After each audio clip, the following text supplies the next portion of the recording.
This is the Max Yao Leadership Podcast. So many people are busy doing what I call doormat projects. And those are the projects that are low value, and they're not there because no one has the bravery to do them. They're there because, and in mid leadership, mid to senior level leadership, here's the pivot you need to make. You need to start to make the shift from being paid for what you do to you need to find what I call your it factor. And it's a unique combination of your skills and experiences and perspectives. And, some of that is also with what energizes you, but that's not enough. What you need to do is two other things.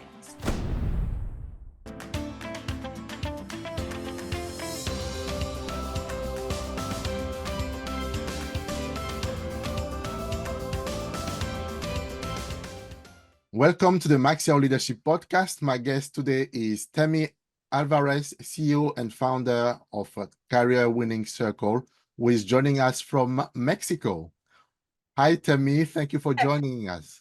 Hi, Max. Thanks for the invite. I'm so glad to be here and to have the opportunity to talk to your audience today. No, thank you. It's really an honor having you. And Tammy, as we start, before we get into the detail, would you mind telling us a little bit about your background? Why did you grow up, and how did your early experience shape the woman and leader you are today? Sure. That's a good thing we have 90 minutes. No, I'm just kidding, right? So so my corporate background was in and around Wall Street for 25 plus years. And I'll start from the end and kind of work backwards a little bit. So I spent the last 15 years or so of my leadership journey as a C-level executive in Wall Street. So at the height of my career, I was managing 2,000 people in 35 countries. And me and my team were known as the transformation experts. So when there was drama and everyone was running out of the proverbial burning building, my team and I were running in.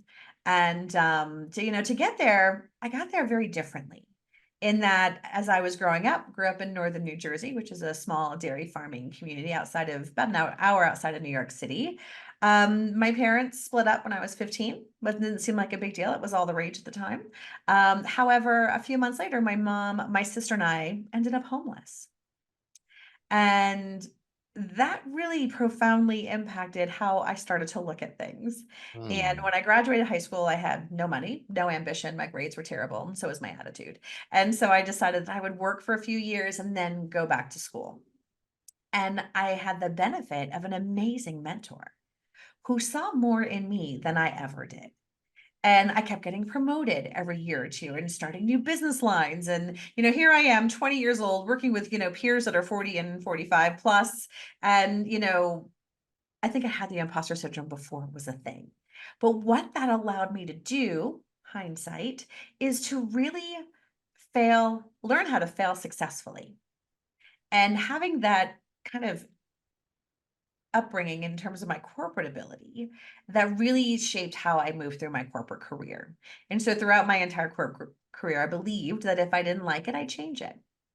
And so that came with 11 different job changes in terms of I led everything from sales to audit and everything in between across 5 different industries in and around the financial services space. And it just allowed me to be able to create my own future. And I always felt like I needed to be passionate about one of 3 things. Because I don't know about you, Max, but when I hear, find your passion, I'm like, well, there's not a lot to be passionate about in financial services, right? Like, let's face it, it's not that sexy or interesting. However, I would need to know that I was passionate about the work that was being done and the impact that the company was making. But sometimes financial services isn't interesting. So then I would have to be passionate about the people I was with and the teams I was leading or working around. But sometimes they were kind of jerky too. So then what do you do? So then I had to be passionate about my growth. And am I growing? And when none of those 3 existed, it was time to make a move. And that's kind of how I managed and navigated my career. But very often I was the only woman on the leadership team. And often, until recently, the youngest. And so that really is how my whole corporate career was informed, was always not looking or sounding like anyone else, but being the one to take the risk to do the thing that everyone else was afraid to do. Mm. And so that served me very well until it didn't. And I remember the one day where my corporate career received its death sentence. And I didn't know it at the time, but I was sitting in this boardroom. We had missed earnings again. And so the analyst just completely annihilated us, justifiably. And so our boss comes in hot. And it was a very difficult conversation, but we had them every quarter because we were missing earnings all the time. And so then the blame game would start, right? It's like, oh, it wasn't me, it was operations, it was sales, it was this. And this hot potato always is going. And I remember I used to love that game because then we'd all go out for beers after work and it would be fun. And I remember feeling like I was in a movie and I was floating over the table, like having that out of body experience, watching what was going on. And it's when I received, I call it a disease. I didn't know it was terminal, but it was, I don't give a shit-itis. And I really stopped caring. And I knew there was nothing else left for me in what I had done. So 6 months later, I cashed out of Wall Street and moved to a tropical island off the coast of Belize and started this coaching business. So then I started my whole entrepreneurial journey, which I made every mistake you could possibly make. And most of the times I've done it twice. And now we're here today talking where we've got 7 coaches on the team. We're servicing individuals and companies worldwide. And I'm no longer worried about having to go back to Wall Street and get a big girl job anymore. Excellent. So much to unpack there, Tammy. And I really like the way you summarize and some of the things that you highlighted. So if we go back a bit from the beginning, what would you say was a pivotal moment in your early life or career that helped define the leader that you've become today? I think there were 2 pieces, right? There was one, seeing my mom struggle as hard as she did and knowing that I never wanted that to be me. And 2, having people in my career life that saw more in me than I did. And so I had this, what I call fear fueled ambition. Mhm. Because I was afraid I didn't want history to repeat itself. And so that combined with people who saw my natural talent that I didn't even know I had and put me in situations where I could do some new things, build skills. And, so I just kept running and just kept doing and kept trying. And I think it was that combination of I felt like I had nothing to lose because I really didn't. And people who saw that they had this tool at their disposal, right? In terms of me being willing to go and do those things. And it was learning all the way. And I think that's really where we have those moments that are hard to define, but persistent. And that when you look at, because success isn't linear, right? It's up and down. I've been fired twice, I've been layered a million times, like all of these things, it never goes up, Mhm. up, up, up. So from that perspective, being able to sit back and not play the victim and be like, all right, I had a role to play here. What could I have done differently? And then actually do it next time. Those are really the things that fueled how my leadership style really developed over the years. And I think because I didn't have a college degree and I hated math, like I don't think letters and numbers should be together. I don't think that's healthy. But I'm super glad for people who do. And being in financial services, like that was a handicap. I could run a P&L, but when it came time to stats and metrics and all that stuff, that was never my jam. And so I realized that it was never going to be, and that I had to surround myself with people who had skills that I didn't, because my talent lied in seeing a strategy, knowing where we needed to go, and getting people inspired to run into that burning building. That was my sweet spot. And, but there's a lot of details that go into that. And so making sure I had the right people around me, either through peers or through managers on my team, to help make sure that this was as successful as it could be, was a skill that I developed very early in my career. No, absolutely. I think this is something that people overlook, the team, and I'm glad that you pick up on that. You are successful as much as the people around you. And as a leader, it's about, building that team around you and making you successful as you can be, really. Well, and there's so many managers who are afraid to hire people who they consider smarter than them, Hmm. right? And you can see the insecurity and the team, right, in terms of how they fail to perform. And thankfully, you know, I never stood a chance at being the smartest person in the room. So I didn't have to worry about that. But they're not your competition, Mhm. right? They're your superpower. And you know, so I would always, I think that the best pro tip I have for an executive, right, that's really trying to make that move is to take on what I call a third rail project. Now I'm a New Yorker. And so in the subway system, the third rail is the one that's the electric rail. So if you touch it, you die. Right. And so you know those third rail projects of your company. They're important, they're global, they're strategic, and no one will touch it with a 10-foot pole because the chances of success are so limited, Mhm. but it's desperately needed. So if you take that on and you build a coalition around you with other business partners and support partners, they will let you lead because they're happy for you to take the bullet. Mm, mm, What mm. they don't know is that you don't have to be 100% successful for it to work because Mm. no one thinks it's going to work at all. So you get this a little bit further and you are a rock star. And so I would do this regularly because I just couldn't help myself. Like I'd see a problem and have to fix it. It would drive me crazy. But what I would always do is because with these big projects also come reorgs, right? You're streamlining, you're either centralizing or decentralizing, depending on the economy and all of these things. And I would always make sure that my name was not in a box because there was a new box for me because I had done this. And Yeah. so, you know, so to have that kind of, I would think, bravery to be able to do that, it's, you know, it's a pro move that will accelerate your career probably faster than anything else you can do. Absolutely. But then how do you go about picking or choosing the team? What was your and what is still the advice you give your client about choosing people to bring in a team? It took me a while to get comfortable with this, but I would pick the ones that would complain the most. Mm, Right. And pick the ones that just really were, you know, seeming to me like blocking progress. right. Like I'd say black, they'd say white, no matter what. Like it was always those people that were like my nemesis, right? And I'm like, those are the ones I want because they see things I don't. Mm-hmm. They see things in a way that I don't. And that when you can help solve a problem that they're struggling with by putting them on the team and getting their fingerprints and their ideas on the solution, then Yeah. they're going to drive that forward faster because it's their idea.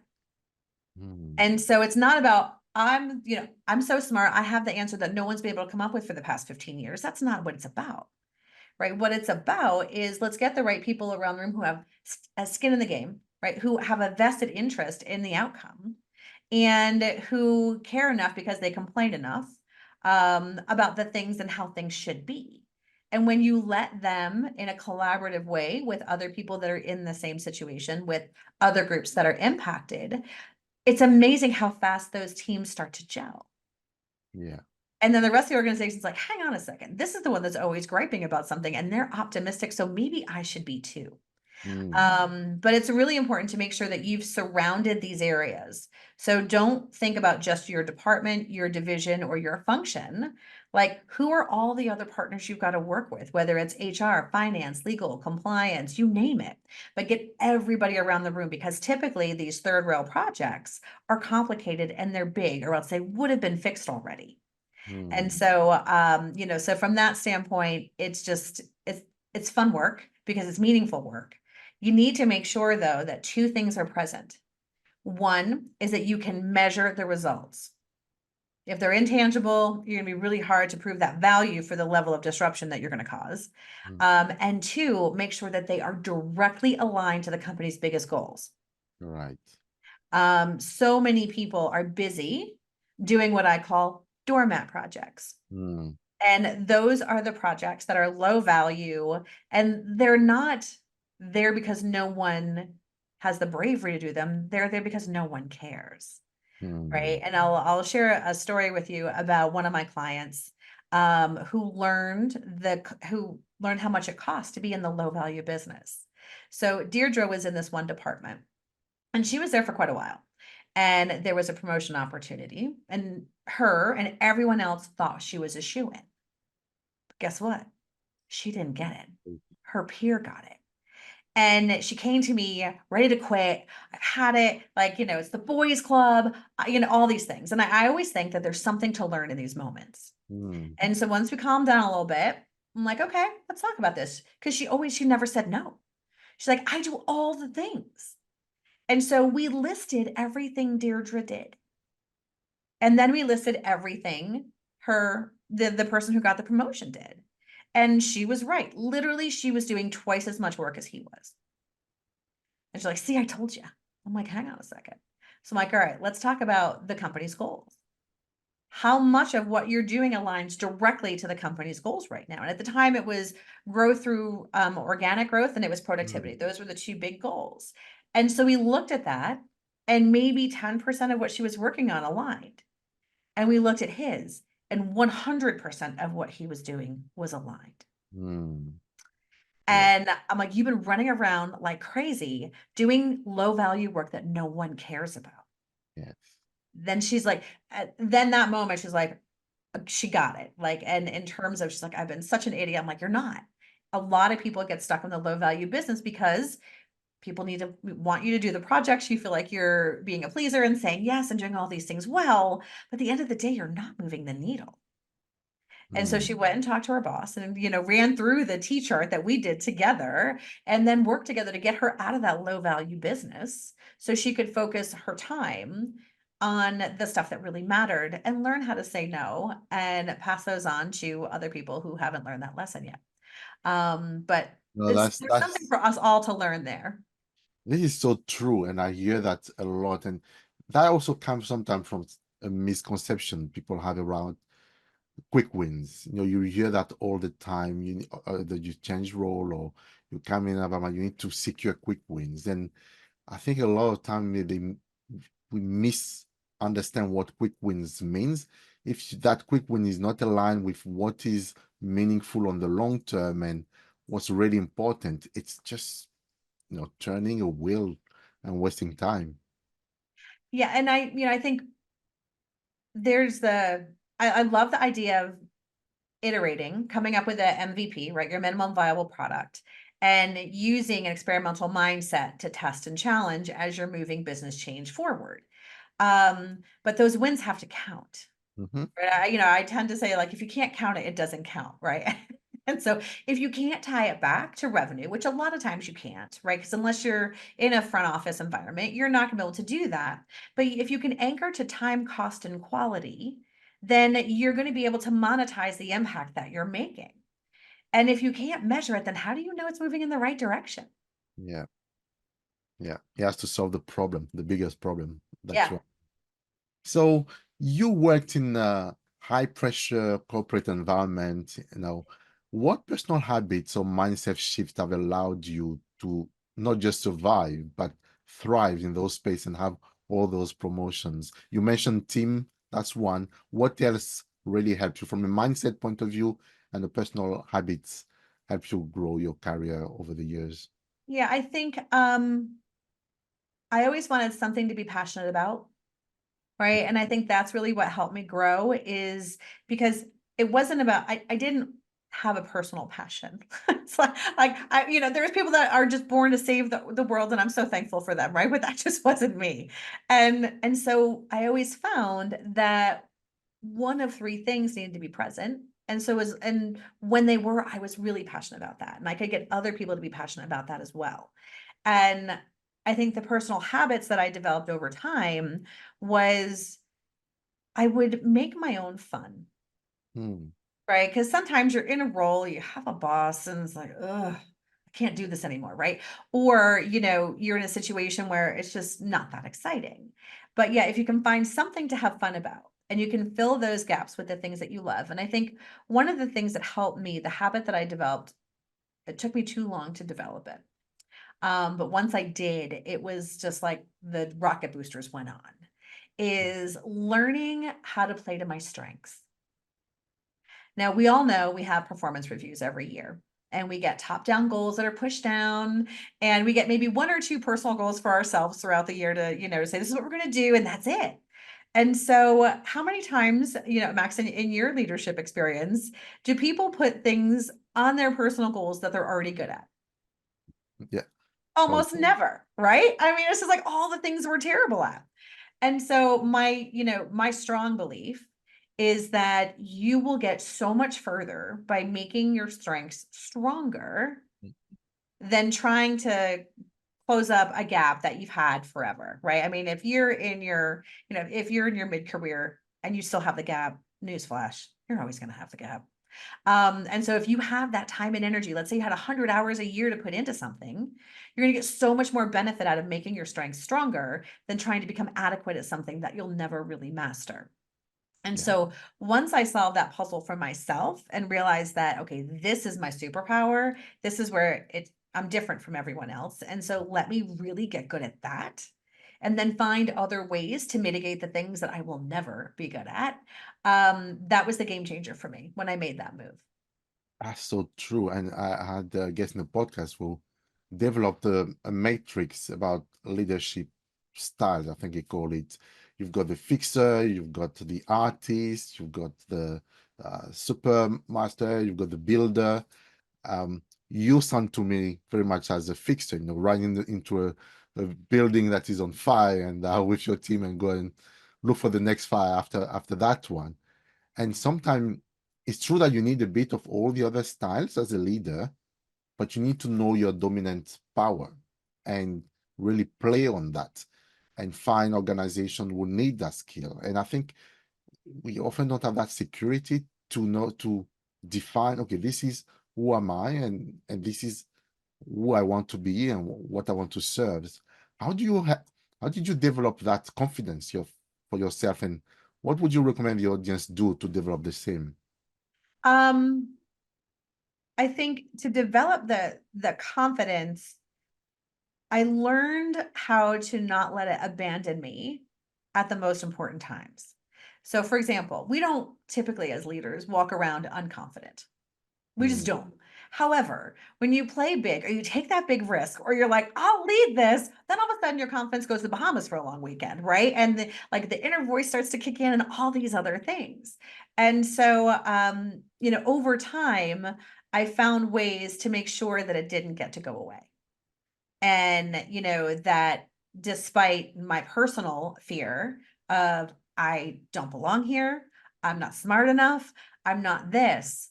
Over time, I started to realize I have done this 100 times in different colors and flavors and sizes. And you build that playbook.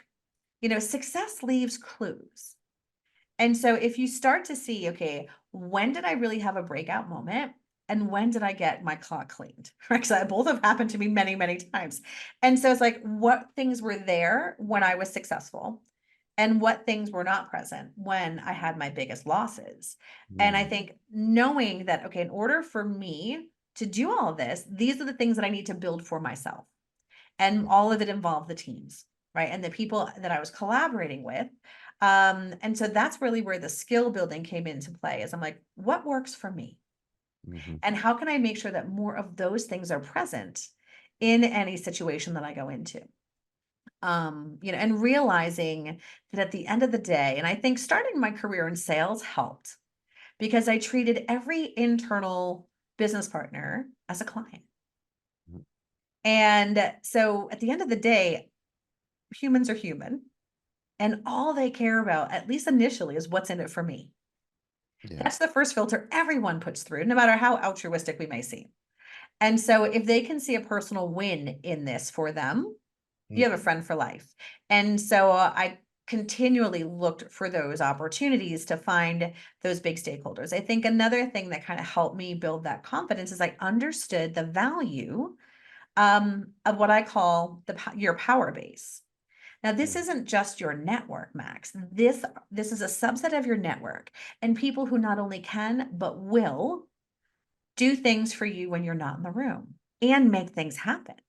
These are the people that are going to say, hang on a second, we need to get Max in this table because he's the only one who knows how to solve this when you're nowhere near the conversation, mm, mm. right? The people who say, okay, you deserve that promotion at the expense of somebody who works directly for me, because let's face it, that's how that happens with promotions and bonuses. For everyone to agree, other people have to lose. And those are people who are advocating for people that, when you're not on their team.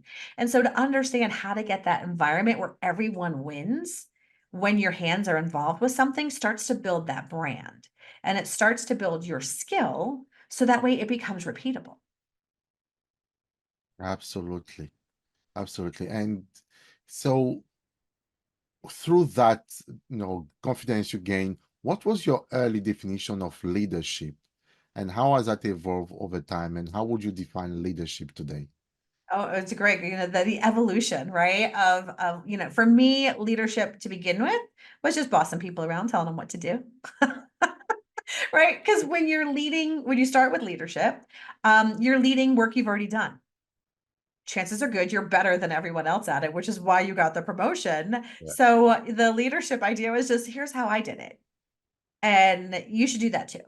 Right. So probably not very good in terms of leadership, right? In terms of that. But then you make this transition into leading teams that are doing work you've never done before. Mm, And I think, there's three main career pivots that mm, require you to show up entirely differently.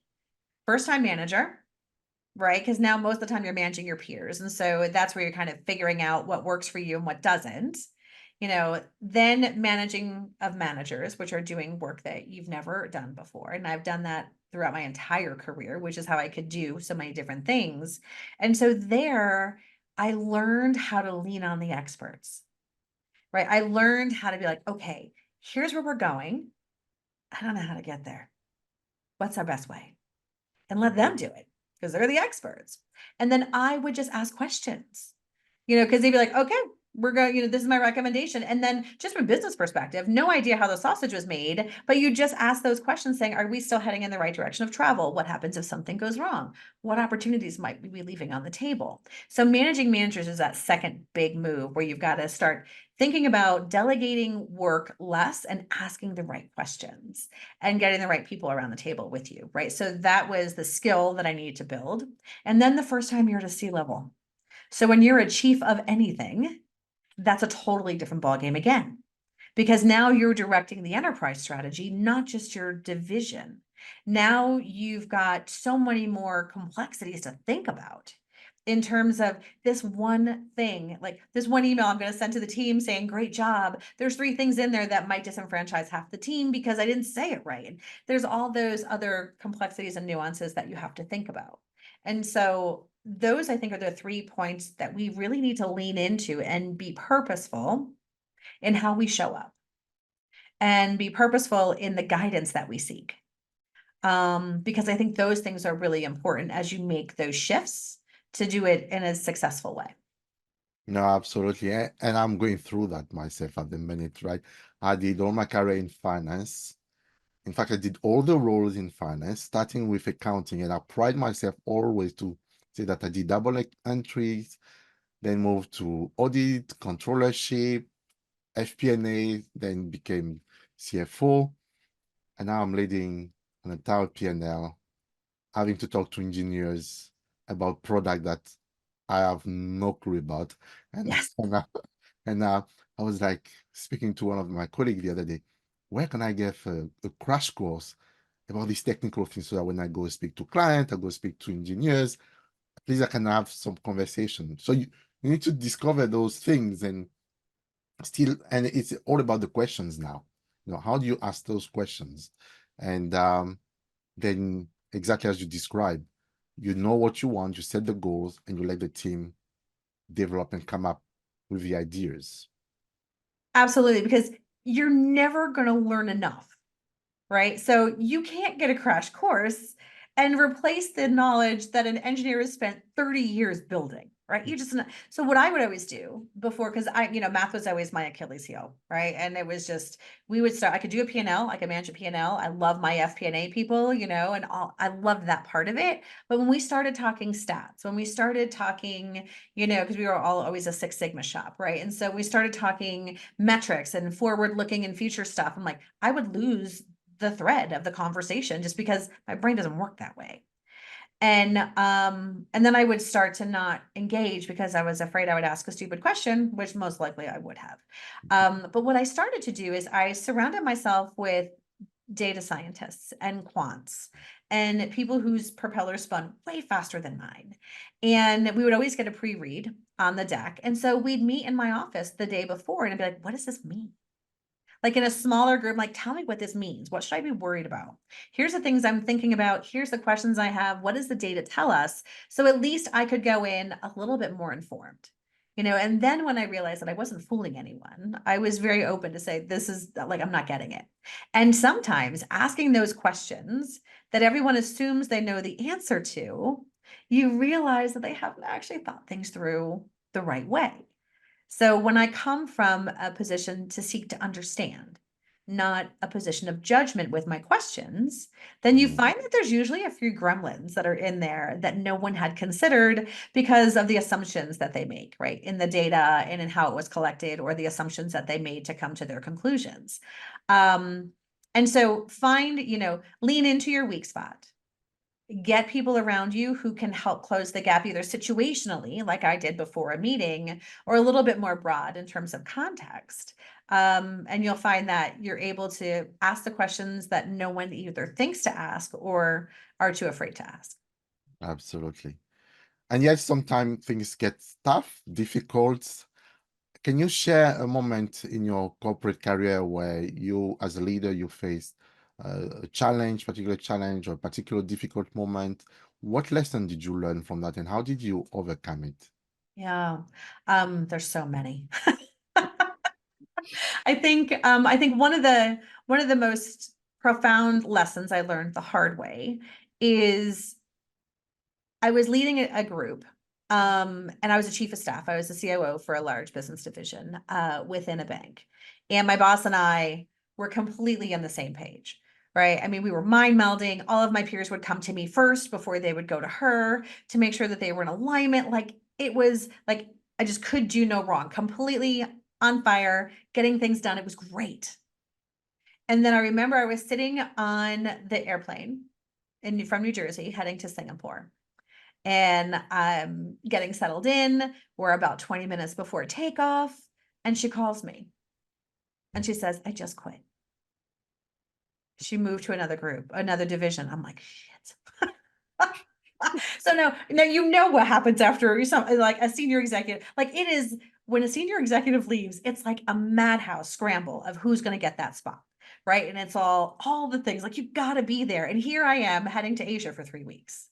So I'm completely out of the loop on what's happening. So long story short, I come back and a new leader has been named. And she is like the worst human being I have ever seen and had to work with in my entire life. So there are more than two of them. Oh my goodness, like so bad. Like I went into her office when I came back from Asia, and there was this very, very high profile project that my team and I were working on. And she looks at me and she's like, yeah, you're not doing that anymore. I'm giving this to so and so, and I'm not actually sure what I'm going to do with you yet. I was like, oh, hey, great. Good to meet you too. And so obviously I struggled, right? And so long story short is I had to post out. I had to get out of that role because it was toxic. And like she and I, like, because I wouldn't back down, and that didn't help at all. I wouldn't have changed anything, but the more I pushed, the harder she pushed. And so here's a situation where I went from hero to zero like that through no fault of my own. And the things that I learned when that happened, because, I've been fired twice, so I know how this works, right? Is the goalposts are constantly moving in terms of what success looks like. And I never actually took the time to understand what she needed to do from a success perspective. And because I didn't take that time, because I didn't try to build the relationship, and because I just kept doing the things I'd always done, I'm like, because this worked 5 minutes ago. So why, of course it's going to work. She's just an idiot. And, I ended up on the outside looking in, right? And having to leverage my power base to make a move very quickly before I was at risk. And so I think we all have a victim story, if you will, from playing musical chairs. And the second time this happened to me, when I had a new boss that just got there, I did something completely different in terms of I slowed down. I checked in to see where the goalposts were now, because, the goalposts are here and that's where we were aiming. But then in the first scenario of the story, I said, like, the goalpost moved over here, but I never bothered to ask, which is where the friction came from. So when you realize, okay, let's slow this down a little bit, just because my old boss loved me doesn't mean my new one is going to. And how do you build those relationships? How do you build trust and kind of close that gap and make sure that you're delivering on the things that are important to this new person? And so I think always checking in, because when you can connect a person's personal ambition to what you do and they can see that you're the bridge from point A to point B, then you're going to be in a much stronger position than if it's just heads down. This always works, so I'm going to keep doing it this way. So I think that was one of the biggest moments in my career where I really had to adjust kind of how I showed up and how I played the game when changes happened out of my control. This is so important what you just said, because I talked a lot about leadership transition. So that's when corporate executives take a new leadership role. Now, when that happens, it's not just the leader who is in transition, it's also the entire team that worked for them. And there's not enough material out there to help people adjust to a new boss, which is when a lot of people's career goes, to the Sideways. window. And Yeah. I've seen that a lot. You find yourself, as you say, you're a hero, and the next day, your entire network in the corporate environment leaves because they move to some other things, and you find yourself alone and nobody talks for you anymore. And I ignored all the warning signs, right? And so, but she gave me the ultimate warning sign, which was she completely just annihilated my bonus, my annual bonus, right? And that, so had I been smarter, I probably could have saved, a lot of money in terms of what my bonus would have been in getting out sooner. Cause I don't think the situation was repairable in any way. But there were lessons that I learned, through that. And I think that's really important. I think another lesson that I learned, through a really epic story. And so we were dealing with a major financial crisis. So I was in my sweet spot, loving it. And I was in an executive's office who led all of our divisions in the EU. And I needed him to agree to something that I knew he was not going to agree to. And he was 4 levels above me. And no one else would go because everyone was too afraid. So I'm like, all right, fine, I'll go have the conversation. So we go in, giant palatial fancy office and everything, right? And we start having this conversation. It starts getting heated and I'm terrified. I'm like, I'm gonna hold my ground though, right? Like, I'm here, I've got to do this. And so we get into this heavy debate and the phone rings.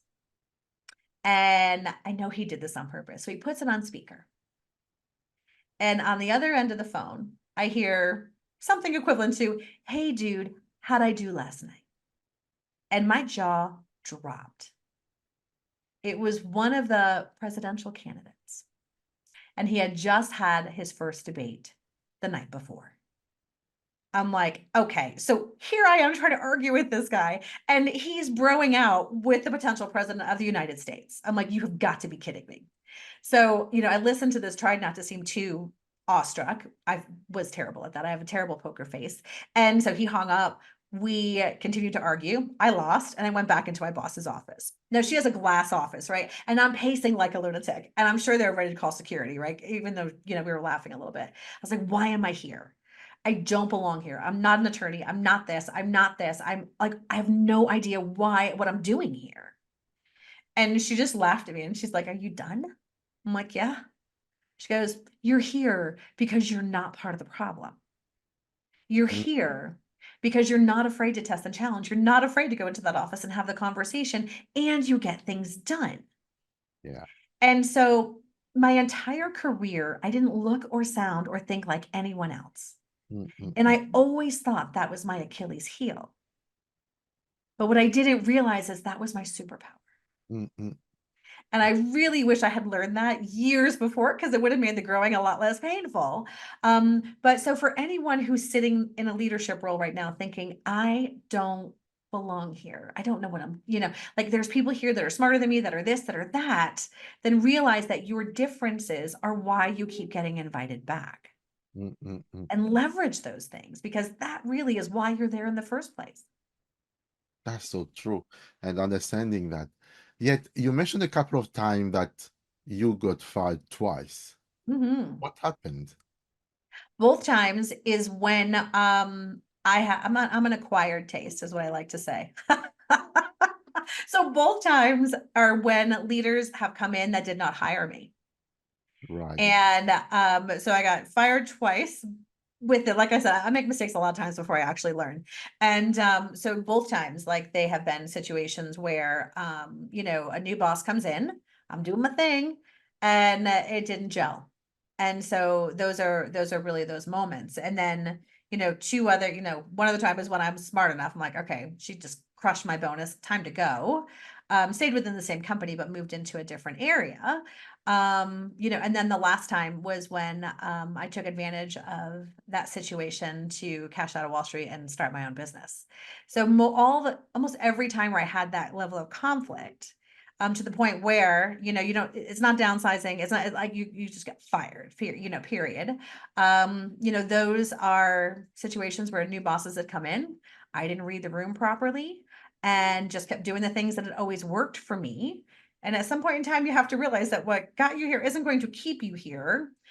So that those are, both times. And the first time that this happened, I was a sole breadwinner, right? My daughter was just born. My husband was a stay-at-home dad, and we were living paycheck to paycheck. It was early days. And I remember walking in, and like the director was there, and I'm like, oh, this is weird. And like 5 minutes later, I was out.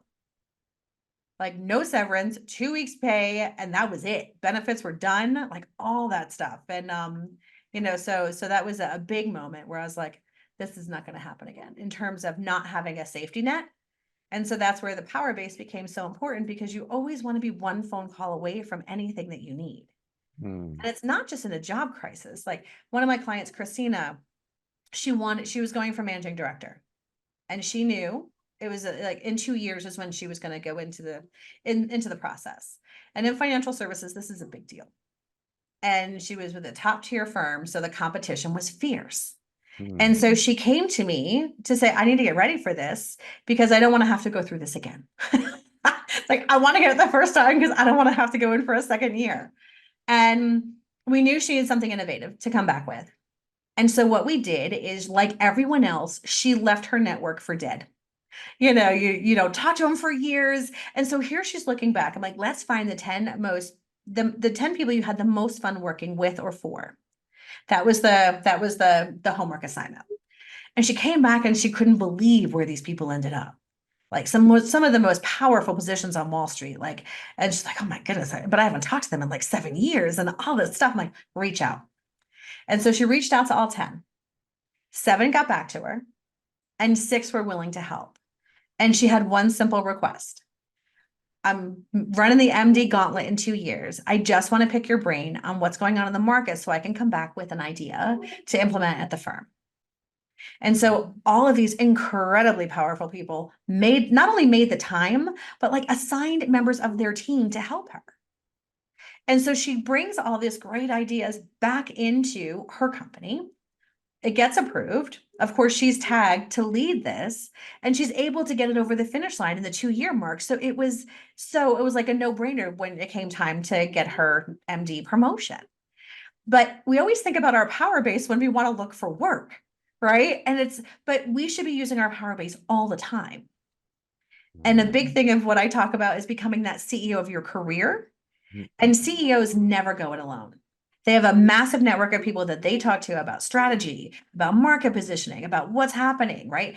And so when you start to step into that and leverage that power base for your normal day-to-day work, not just when your butt's in trouble and you need to get out of a problem, now all of a sudden you're enriched and you're bringing some amazing ideas to the table. And so I learned that, from the getting fired twice, in terms of the value and the importance of that. That's such an important lesson. So if I wanted to set up my power base, what would you recommend? How do I go about? Who do I put into that circle? How does it look like? Okay. So there's 3 tiers, right? Your power base is internally first, right? So what you want to look at, or who are the people at your boss's level and one level up that you work either directly or indirectly with. Right. And then what I recommend on the internal stuff is what you do is you create a heat matrix. So you pop them all on a spreadsheet and you put them in order of priority of influence. Right. So, the org chart doesn't tell the whole story. So, who's the most influential to the least in those categories, in those two levels. And then you put a color on it, red, yellow, or green. Right. If it's red, this person can't pick you out of a crowd of one. If it's yellow, you've done a little bit of work together. And if it's green, you've done some really good work together. Right. So that's your first step internally, is to make sure that you've got that power base built. Then remember, this is not like LinkedIn where you get a connection and you forget. When you build a power base, it's when you've done meaningful work together. Your power base is somebody who is going to put you ahead of the people that are on their team, because they know it's in their and their company's best interest, right? So you want to make sure, like, is there something that you can include their division on for a transformation effort that you're leading? Can you ask a simple question of, I'm making this change. Is it going to impact your group? Or what can I do if you're upstream or downstream to make things better for you, your team, or our customers? Think about how you can meaningfully engage with these people to make their outcome better. So that's step one, is internally.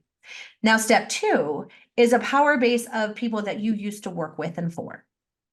So this is when you go through LinkedIn and you go down memory lane and you're like, oh, I remember when this was so fun. Those are the ones you reach out to. And so what I did is I did these reach outs, but it's not like, how's the family? How's the kids? I mean, that's good. But then you want to do something meaningful. So for example, when I did this, I reached out to 10. And when I was talking to them, like we were talking about, back in the good old days, and a couple of them were like, I've got some top talent on my team.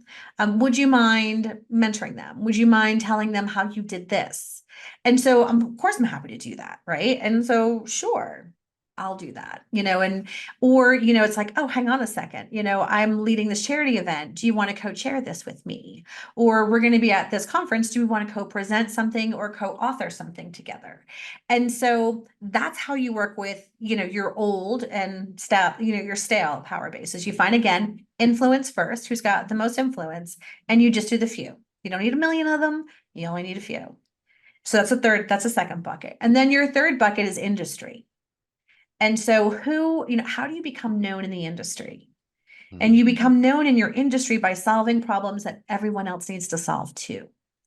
And so you can do that it's a little more difficult, depending on what industry you're in, right? In terms of corporate guidelines on social media and all that kind of fun stuff. But you can speak at conferences, attend roundtables, join masterminds with your peers, doing those types of things to start to really set yourself apart as somebody who is more innovative in whatever problem your segment and your sector is trying to solve.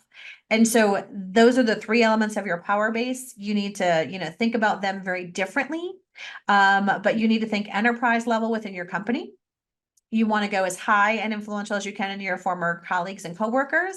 And you want to get out there and have your voice heard within your industry and your sector. This is so powerful. And I think this is a kind of wisdom and insight from your career that you took into what you're doing now as an entrepreneur and with the Career Winner Circle. Can you tell us a bit more about that? When you left your last corporate job, with all the network you have, all the power base, you could have found another corporate job. Why you didn't go for that? What made you decide to go on your own? And what was your feeling then? Oh, so much to unpack there, right, Max? And so the reason, yes, I could have gotten another corporate job in 2.5 seconds, right? It really would have not taken, but here's what had happened. I stopped learning. I stopped growing, and I stopped having fun. It was just, so I knew if I had gone to a different company, it would have just been the same crap, different logo on my paycheck. right? Different shade of lipstick. And I didn't want that for myself anymore. And it was a timing issue as well, in terms of my daughter was graduating college, so she was off the payroll. My big fancy apartment in New York, the lease was coming due, so I could unwind myself from a major expense. And my partner and I, who have been dating for years, had decided that we actually really did like each other. And, so it was a really interesting time where a lot of transition was happening in my life. And I was ready for a new adventure. Mm. And I knew that, because each job I had, my joy time frame was getting shorter and shorter. Right. And so when you move companies, there's that honeymoon period, and then you're doing things, and that's all great. And then that buys you some time, and then you're excited again. But the amount of time I spent excited and passionate about anything was getting less and less. So I'm like, this has run its course, and it's time for me to do something different. And now I always knew that I would coach in what I called my soft retirement, because you age out of Wall Street. Let's not kid each other. Right. And so when you're too old for Wall Street and still young enough to where you want to make an impact, I'm like, in my soft retirement, I will coach, I'll sit on boards, and I'll do a little academic work. Like, that's kind of how I'll keep myself occupied and have fun. That was the extent of my business plan. And that wasn't supposed to happen until 10 years from now. Right. Like, so this happened, 7 years ago. And so I knew that I wanted to do something around coaching. But I also knew that I was addicted to the work that I had left. And so I made a conscious decision not to sell business to business for 3 years. Right. Because if I had, I would have gone back into the people I know, doing the work I've always done, just under my own flag. And so I had to learn how to sell business to consumer and how to set up a viable business that way. I didn't even know what an email list was, or a lead magnet, or a sales funnel, or I didn't know any of this stuff. And so I spent the first year building amazing coaching programs that no one wanted to buy. So then I'm like, okay, well, that doesn't work. And then ultimately, and I hid the fact that I moved to Belize because I didn't think I'd be taken seriously.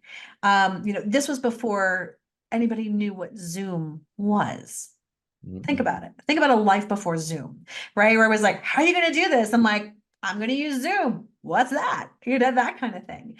And so I knew that corporate life no longer served me, but I still loved it.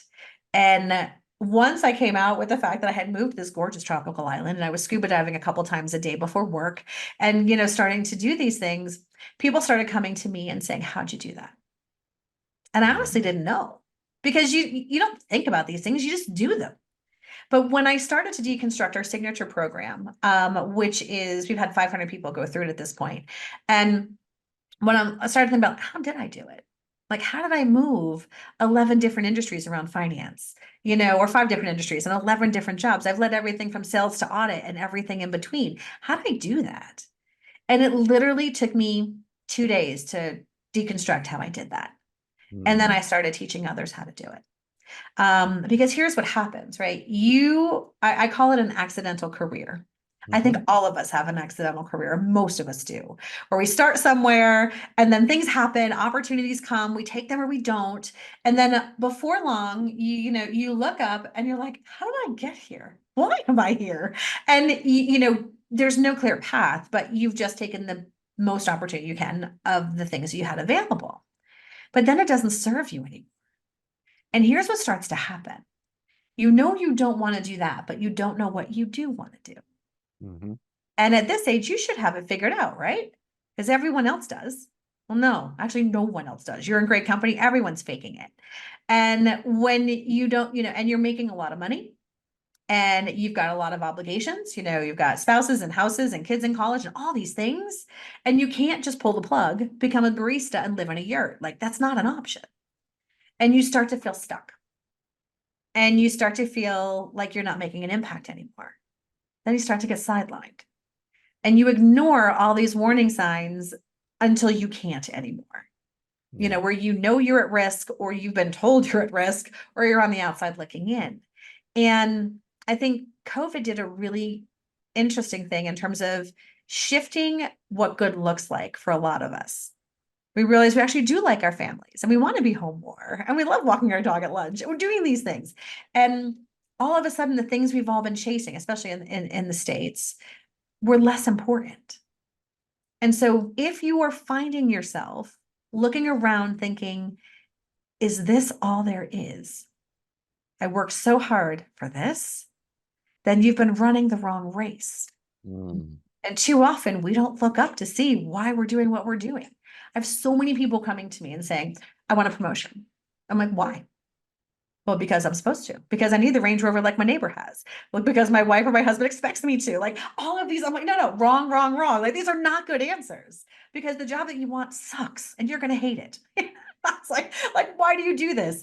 And so when we check in and say what's really important and start to play to our strengths and find opportunities where those things are in high demand and in short supply, then you start to have fun again. And in mid leadership, mid to senior level leadership, here's the pivot you need to make. You need to start to make the shift from being paid for what you do to being paid for what you know. Mm-hmm. And when you make that shift, like all of a sudden you're having fun again, you're making an impact, you're playing bigger, and all of these things. And so I just think, so the company, the core of our business found me, in terms of people coming and saying, how do I do this?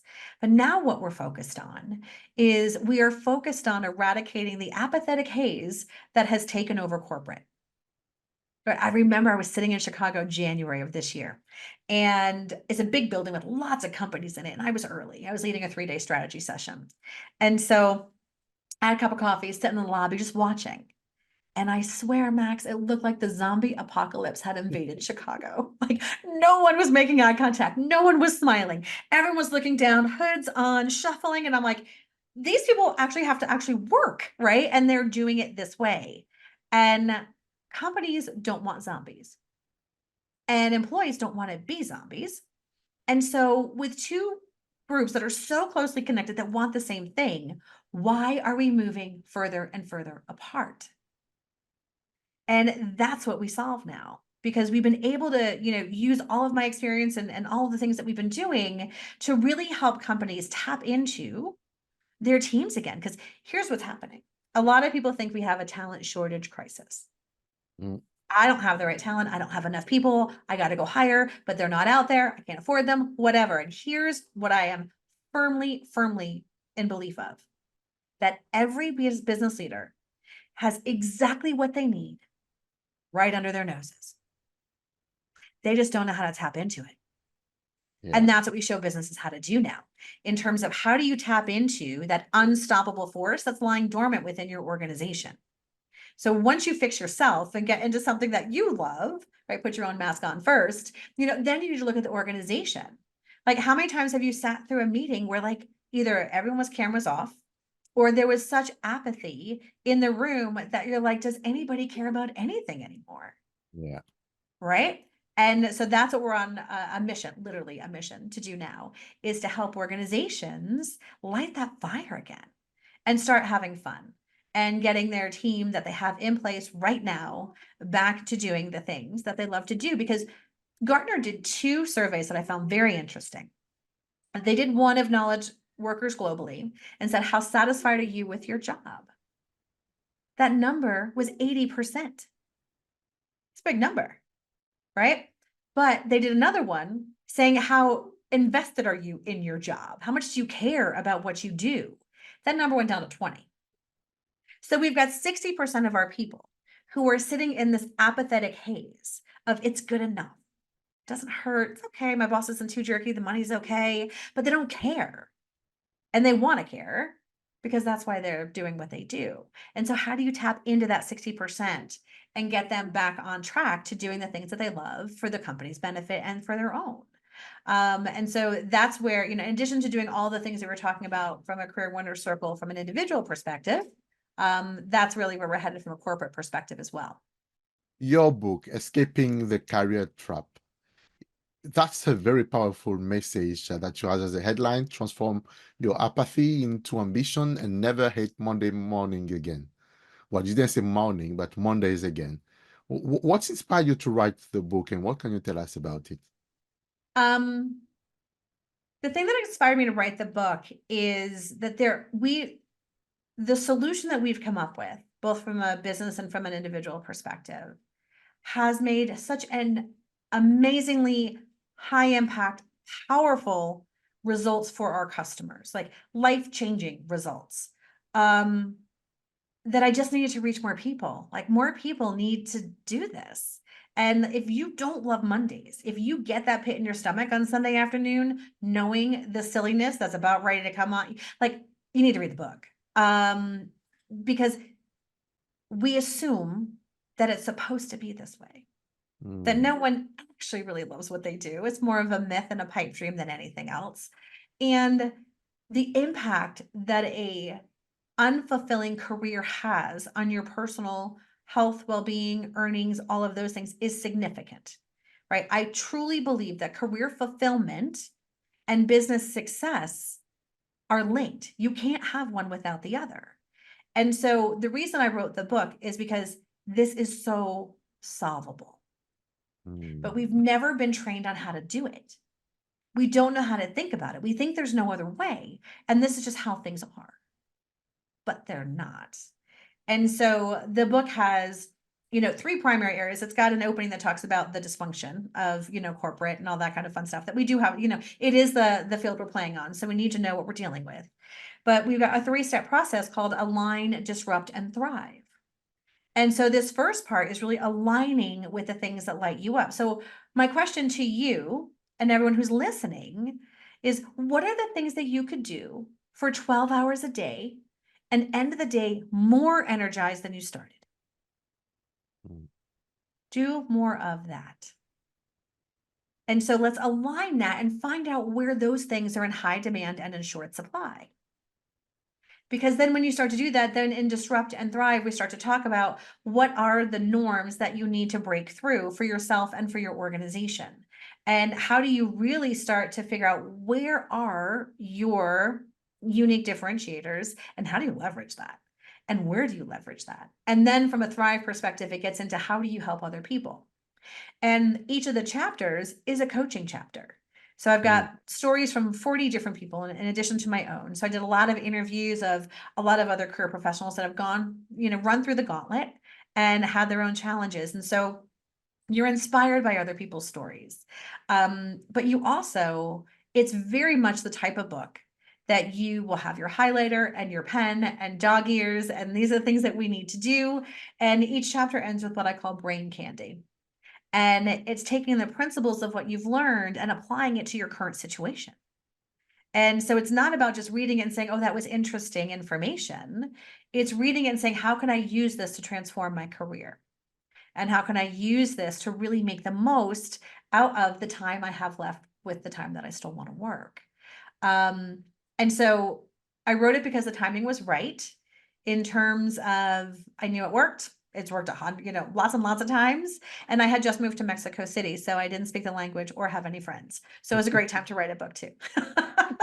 That's really, really good. And what practical tips or advice, a couple you could share from the book to our audience today if they want to start loving Monday morning again? Yeah, I think the first thing you need to do is what we talked about before. What are the things for 12 hours a day that you can do and end the day more energized than when you start? Like for me, I love coaching. I love working with our coaches. I love podcasting and being on stages and all that kind of fun stuff. I love that stuff. I can do this for 12 hours a day and be like, all right, let's go do some more. Now I'm good at finance and strategy and social media and all these other things, but after about an hour or so, like I'm spinning in my chair throwing pencils at the ceiling, right? Because I'm just like, okay, I'm kind of over this. And so you can always add more of the things that you love into your day. And I think that's the first step, because if you feel like you're in that zombie apocalypse and you feel like you've got this apathetic haze, it's really hard to think future forward until you improve the situation you're in now. Right. So think, and you don't have to make big changes, just little shifts to just kind of get that fire stoked again. But then I think that the biggest principle of the book, it all leads to one grand finale. And what it is we need to treat our careers like a business. And congratulations, everyone listening today has just been promoted. And everyone now is the CEO of You Incorporated. Because when you start to treat your career like a business and you're the CEO, everything changes. Two of the biggest things that I see change, which is really fun, is, and Max, I'm sure you've seen this a million times. I'm sure you've been on the receiving end and the requesting end, because I know I have, where someone has the honor of doing more work because they're really good at what they do, but no additional pay and no title change. And we think, oh, we can't say no to that because, they've chose us. But if you're a business, if a customer came to me and said, I need you to do more work, but we're not going to pay you anymore, I'd be like, I don't think so. That's scope creep, right? And we're going to renegotiate our contract. And that conversation is expected, right? Now, if a customer also says, listen, I need you to do some work, but I'm probably not going to pay you until February of next year, maybe. Like I'll take care of you in February. No. We don't do work on a bonus to be named later, right? And hope that our manager doesn't develop amnesia or, leave the company or whatever. And so, but what we do say is, I'm glad to help you. But let's talk about, compensation. Let's talk about title change. Let's talk about keeping everything in sync. Because companies, and I think we put so much of our emotional investment into what we do. Yeah. And who we do it for. And when we realize that by treating it as a commercial arrangement where you're trading your skills for compensation, 401ks, all that kind of fun stuff, it doesn't diminish your passion for it. It doesn't in any way take away how much you care about the outcome. I'll tell you, as a coach and a consultant for businesses, like I think I care about their outcome more than they do half the time, right? So, but when you realize it's a commercial arrangement and think about how your company buys, they want the highest value for money. They don't go cheapest. They don't go most expensive. Return on investment. And so you're doing the same thing. You're a company and you're looking for the highest return on investment. And so when both of you are doing that, because companies work together all the time and they're both looking for a strong ROI. And when you're taking it from that mindset, then you are going to advocate for yourself in a very different way. And much to your own surprise, because every time I tell my client, do this, like, no, like, yes, it'll work. It does, because this is how companies buy. And so I hate to say it, but pencils and people, same process, right? A lot more vetting that goes in, but at the end of the day, the outcome desired is the same, highest return on investment. So when you're that CEO of your career, here's what happens. You start to realize you need a sales team. Guess what that is? Not your power base, right? You realize you need really strong products and services. Those are your skills. You realize you need to get as much money as you can for those products and services because you want to sell to people who need it most. That's your compensation, right? And so when you start to do all the things you do for business today, because you run strategy, you run businesses, you do this with your eyes closed, and you take those exact same skills and you apply it to You Inc., it is transformational. And that is the journey that this book takes our readers on. Oh, wow. So powerful. It's I'm a little passionate about this, as you might be able to tell, right? very enlightening. One of the biggest insights that I take away is when you say it's takeaway, shift from being paid, compensated for what you do to being compensated for what you know. And there's a lot in that. What can you tell us more about it? Okay. Yeah, because this is my favorite part, right? And a lot of my clients that have come from, corporate backgrounds, we're minting brand new fractional executives all the time now, right? It's like, oh, this is fun, but this can be applied anywhere. And so what we need to think about is you need to find what I call your it factor. And it's a unique combination of your skills and experiences and perspectives. And, some of that is also with what energizes you, like the stuff that we talked about, right? And so you get this together and you've got this little bundle of excellence. That's all about you. But that's not enough. What you need to do is two other things. You need to find an environment where this is in high demand and in short supply. And I have a story for you in just a second. And also adopt a service, mindset. Right. So I'll give you an example. One of my clients, Phil, was a career financial services guy. And in financial services, you've played the game a little bit too, right?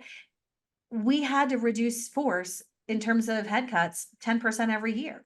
It's just what happened. And after spending a career, you just learn how to do more with less. You don't even know it's a skill. Like, it's just how you do it. But you've got to keep people motivated. You got to innovate. You got to serve your clients. You have to do all those things.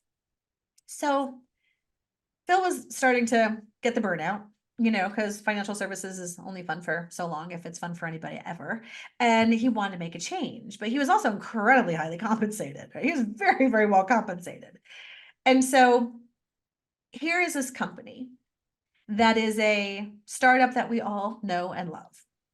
And this startup, the people who began it, the first two levels, right, they're still there, even though it's gone public and become a bazillion-dollar company. But here's the issue. They went public, their competition got their act together, and their stock price was getting its clock cleaned. Mm. Now, but this leadership team, despite how talented they were and how experienced they were in running this startup for 20 years, not maybe 15 years, right? They grew up in that company. They had no idea how to do more with less, because it's always been the land of milk and honey. Mm. Whenever they needed something, more investment dollars, more people, more toys, more everything.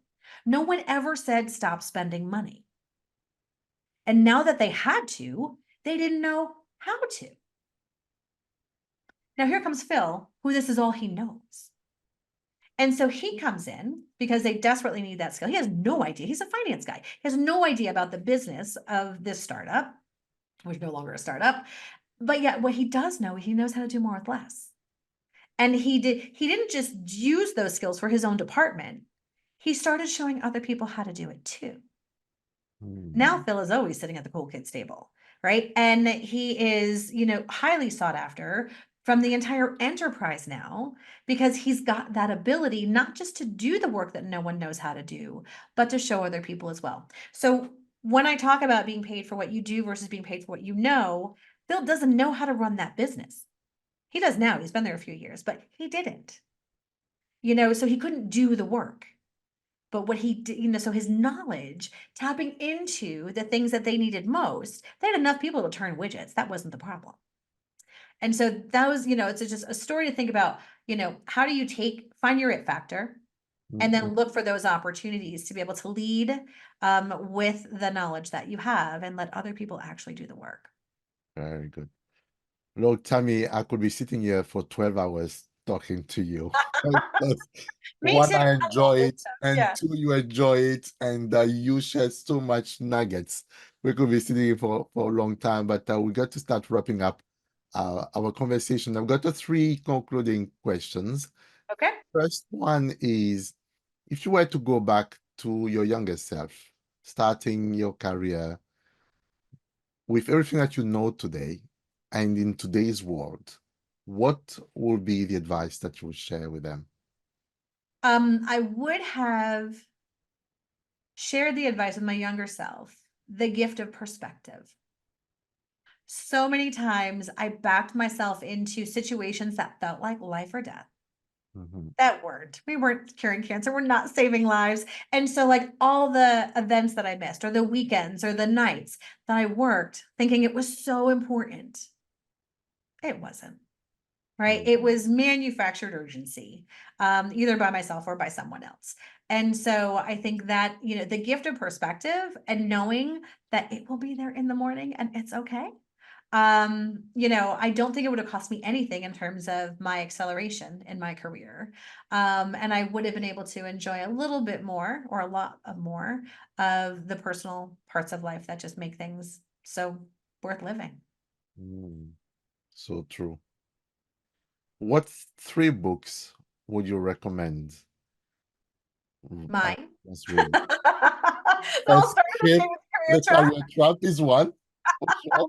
So there's, shameless plug on that one, right? Absolutely. The second book I love, and it doesn't feel like it's a business book, but it should be. It's called Building a Story Brand by Donald Miller. Yes, I love that. And it's designed, for companies to think about marketing and stuff like that. But remember, you're the CEO of You Inc. You need to know how to show up like this. Yeah. And so, whether you plan on being an entrepreneur or stay in the corporate route, you need to read the book and follow what they do, because it works. Yes. right? That's So very good. Yes. yeah, absolutely. So I love that book. And then I think, tried to true for me is good to great, right? So, so that is the third one that I have for you. Excellent. So we talked about a lot of things here, and I'm sure you go to many podcasts, people ask you a lot of questions. What is one question you wish I asked you today, and how would you have answered it?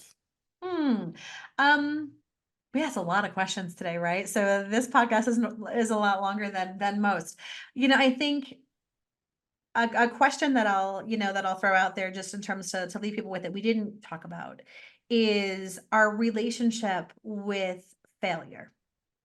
Hmm. And a lot of us believe that success and failure are opposite. Yeah. And the reality is you cannot succeed without having failed. Mm, mm, So if you avoid failure, you're preventing success. yeah.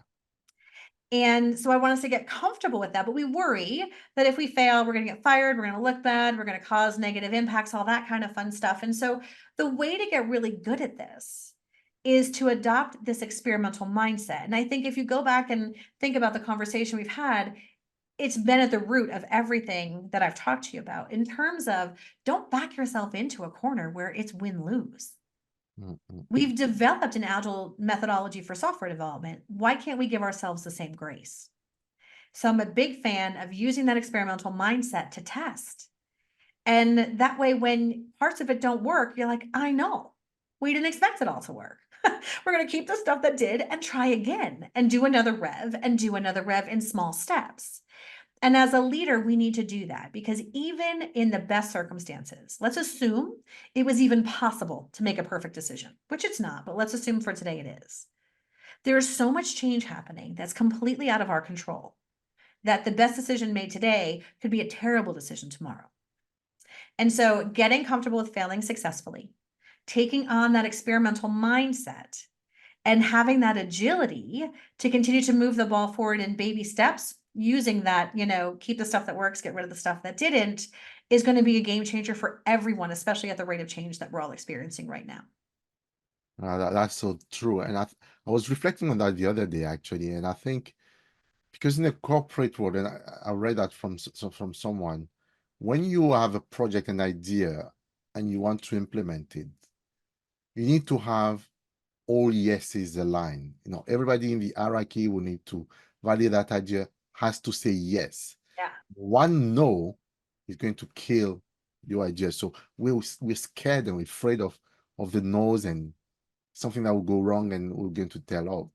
Whereas in the entrepreneurial world, you're going to have a lot of no's. You're trying to find investors. A lot of people will say no. You just need the one yes for your idea to live and to start. So you focus more on the yeses and not the no. And I think it's bringing that entrepreneurial mindset into the corporate world and focus on the yes, and then let the no play out and drive things out.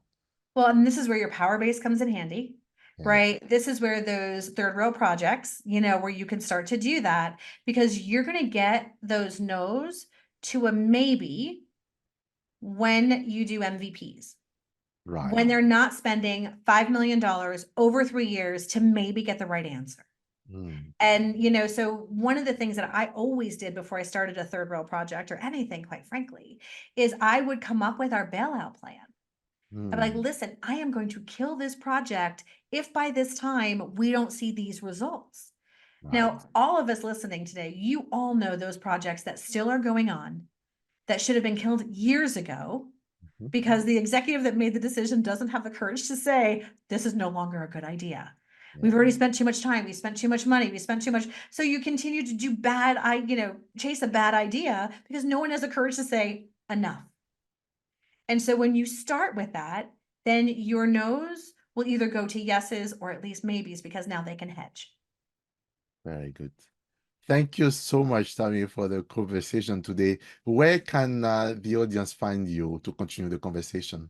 Excellent. So the one thing I love the most is reach out to me on LinkedIn and tell me you've heard the podcast. Make a connection request, send me a note, let me know what you thought, the things you agreed to, the things that you don't. So please reach out on LinkedIn. I love that.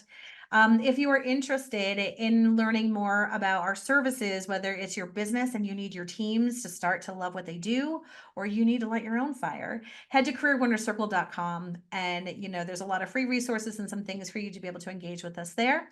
And then also I do a lot of keynotes, and I do a lot of kickoff meetings and public speaking and things like that. So if you need that, just hit tammyalvarez.com and you can learn all about my services there as well. So Max, thank you so much for this wonderful conversation. We went down so many rabbit holes today. I hope your listeners find this highly valuable. Well, I'm sure they will, and I encourage everyone out there, go get your copy of Escape the Career Trap. There's a nice golden handshake, handcuff on the cover. You can't miss it. So get your copy and tell us about it. Thank you so much, Tammy, and look forward to seeing you soon. Thank you. Thank you very much. This was the Max Yao Leadership Podcast. Thank you for joining us. To listen to future episodes, you can subscribe on Apple Podcast, Spotify, YouTube, or wherever you listen to your favorite shows.